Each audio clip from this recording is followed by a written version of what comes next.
सुना है जहां बर्फ पड़ती है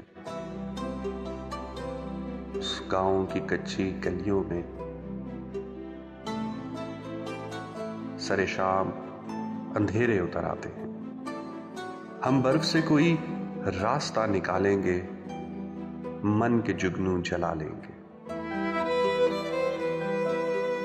मेरे पैरों में पड़ी ये सब पगडंडियां एक बर्फ पोश चोटी को जाती हैं, जहां सूरज भी धूप सेंकने को आता है।